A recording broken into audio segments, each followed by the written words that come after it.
যশোর বিমানঘাঁটিতে বাংলাদেশ বিমান বাহিনীর একটি প্রশিক্ষণ বিমান দুর্ঘটনার শিকার হয়েছে। বাংলাদেশ বিমান বাহিনীর একটি গ্রুপ জি 122 টিপি বেসিক ট্রেনার যশোর এয়ারবেজের রানওয়ের পাশে ছিটকে গেছে। তবে এতে কেউ হতাহত হয়নি। বিমানটিতে থাকা দুজন পাইলটই সুস্থ রয়েছেন। বিমানে থাকা দুই পাইলট হলেন উইং কমান্ডার মোল্লা মোহাম্মদ তহিদুল হাসান এবং স্কোয়াড্রন লিডার আহমেদ মুসা।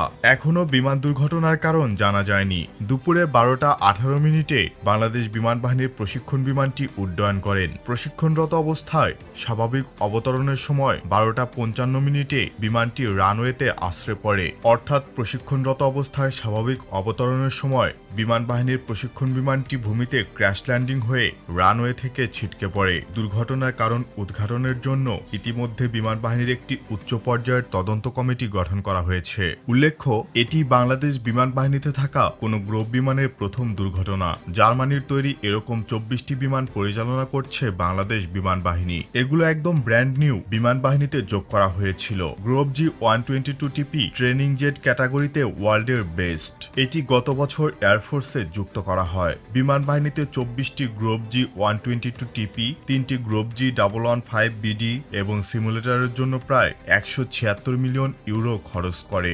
আধুনিক এই গ্রুপ বিমানগুলো সাইড বাই সাইড ককপিটের বিমান।